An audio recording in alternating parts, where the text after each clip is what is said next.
Desde o princípio dos tempos, os livros têm sido pilares fundamentais para a preservação da história humana. Entre estes, existem obras que se destacam não só pela sua raridade, mas também pelo conteúdo singular, e muitas vezes desconcertante que oferecem.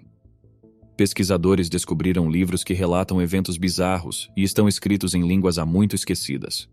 Um exemplo notável é o de uma antiga Bíblia, descoberta recentemente, que contém revelações perturbadoras. Este livro extraordinário oferece uma perspectiva única sobre eventos históricos e religiosos, desafiando as noções convencionais e provocando intensos debates acadêmicos e teológicos. Qual é a mensagem deste livro? Por que os cientistas estão tão aterrorizados por ele? E como ele perturba o mistério da existência humana? Junte-se a nós enquanto exploramos esta Bíblia de 3.000 anos que revelou um segredo aterrorizante sobre a existência humana. A Igreja Católica, com sua história profundamente enraizada e meticulosamente registrada, possui aspectos pouco conhecidos e não amplamente ensinados, apesar de seu significativo legado histórico. Esta instituição milenar tem sido um farol que atrai seguidores há séculos.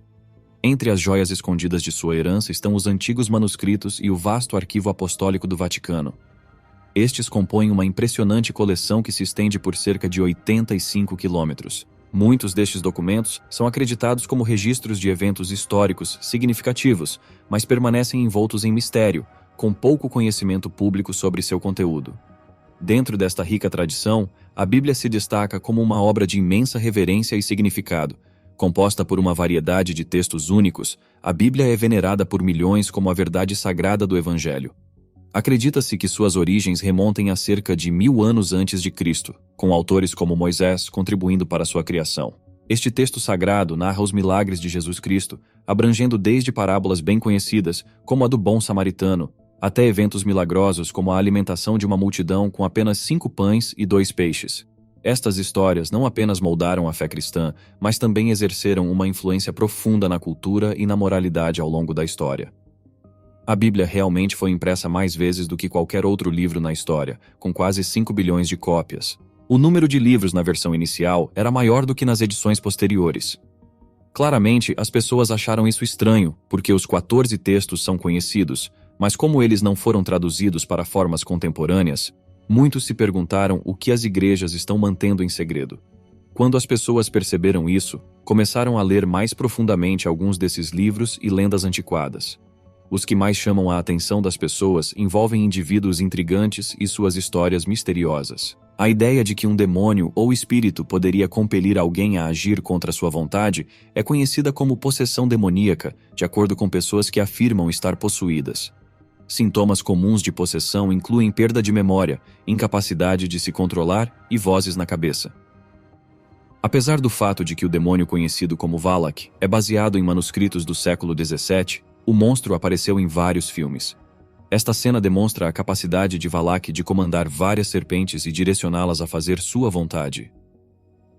Ele é amplamente abordado no livro A Chave Menor de Salomão, que historiadores descrevem como contendo uma combinação de feitiços, conjurações, segredos naturais e sabedoria antiga. Embora não adotem a forma de uma freira, criaturas parecidas surgiram em inúmeros romances, muitos dos quais se perderam no tempo ou estão agora confinados. Circulam boatos de que o Vaticano pode abrigar diversos desses volumes ocultos que provavelmente não serão descobertos. O Vaticano e sacerdotes anglicanos, bem como outras autoridades religiosas na Itália e na Irlanda, concordam que a possessão demoníaca parece ser um problema significativo na civilização contemporânea. No entanto, especialistas nos campos da ciência e da religião alertam contra o mau uso espiritual. O exorcista siciliano Padre Dino acredita que, embora a igreja esteja ciente da controvérsia em torno da prática de exorcismos, o treinamento em exorcismo é essencial, já que exorcistas podem cometer erros. Enquanto isso, na Irlanda, o Padre Collins tem sido procurado para orientação e apoio no trato com o que consideram ser poderes demoníacos no dia a dia. Nos últimos anos, a demanda cresceu enormemente. Jesus expulsou demônios de pessoas possuídas pela maldade, de acordo com vários eventos bíblicos do Novo Testamento. Segundo os sacerdotes católicos, existem muitos tipos de possessão. Irracionalidade súbita, pensamentos compulsivos e o impulso ao suicídio são todos sintomas de obsessão. Normalmente, isso é experimentado como um tormento constante nos pesadelos, quando a vítima perde a consciência e a entidade assume o controle de seu corpo ou a conduz por um caminho de azar. forçando-a a agir contra sua moral ou livre-arbítrio, conforme entendemos. A possessão acontece quando um demônio, como Satanás, toma controle total do corpo de uma pessoa e o usa contra a vontade dela. No catolicismo, a vítima é frequentemente vista como compartilhando parte da culpa, pois deve ter feito algo para permitir a influência de Satanás em sua vida. Infestações demoníacas incluem aquelas que afetam coisas, criaturas ou até casas inteiras. Contrariamente, a submissão ocorre quando uma pessoa cede sua própria livre escolha e consente em ter seu corpo usado como uma ferramenta profana. Exorcismos só são permitidos sob a autoridade estrita de um bispo e devem seguir regras rigorosas. Infelizmente, essas restrições raramente são seguidas na realidade, já que muitas pessoas optam por contratar exorcistas não registrados, ao invés de buscar a aprovação do Vaticano. Os manuscritos mais antigos conhecidos dos egípcios incluem o Manual do Poder Ritual, o Livro dos Mortos e os Textos das Pirâmides. Vários feitiços e rituais religiosos relacionados à morte e ao além fazem parte desses escritos. Esses escritos são então combinados com outros papiros posteriores que incluem curas milagrosas para doenças e maldições para a prosperidade.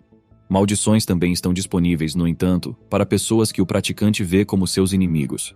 Essas escrituras se tornaram cada vez mais profundamente enraizadas nas crenças do Antigo Egito à medida que avançava. Contudo, um trecho se destaca por ser excepcional: o Manual do Poder Ritual, um livro místico que alega conter saberes de uma antiga seita cristã. Este texto tem como origem um pergaminho de 20 páginas chamado Manual do Poder Ritual, redigido em copta, um idioma que surgiu no Egito sob influência grega no século II a.C. O livro é único por apresentar feitiços e maldições inéditos, e destaca-se pela reverência a Baktiota, uma figura misteriosa e central, reconhecida nele como o Supremo Senhor das 49 variedades de serpentes, uma homenagem singular não encontrada em outras obras, incluindo o Livro de Enoque. Enoque é uma figura destacada nas tradições religiosas, conhecido por sua devoção e conduta exemplar perante o Senhor. Segundo as genealogias bíblicas, ele é citado como o tataraneto de Adão e o bisavô de Noé, estabelecendo um elo significativo entre duas figuras proeminentes nas narrativas bíblicas. Enoque é também reconhecido por ser o pai de Matusalém, famoso por ter a maior longevidade registrada. As contribuições de Enoque à literatura religiosa são notáveis, especialmente no que concerne ao livro de Enoque. Este conjunto de escritos é repleto de conceitos profundos e temas espirituais, variando desde noções de recompensa e punição até visões escatológicas sobre o fim dos tempos e o julgamento final. Um aspecto singular destes textos é a abordagem de Enoque sobre tópicos metafísicos e cosmogônicos, como a árvore da vida, a cidade de Jerusalém e a estrutura do universo. Estes temas são explorados detalhadamente nos capítulos 6 a 36 do primeiro livro, oferecendo uma perspectiva única e enriquecedora sobre estes assuntos espirituais e teológicos. O Livro dos Vigilantes narra a história dos anjos caídos de Gênesis capítulo 6, versículos 1 ao 4, que enganaram mulheres, produziram os nefilins e transmitiram sabedoria à humanidade antes de serem destruídos pelo grande dilúvio. Os caídos, que são caracterizados como humanos enormes, são referidos como nefilins. Há várias perspectivas sobre a relação entre a prole de Deus e os nefilins.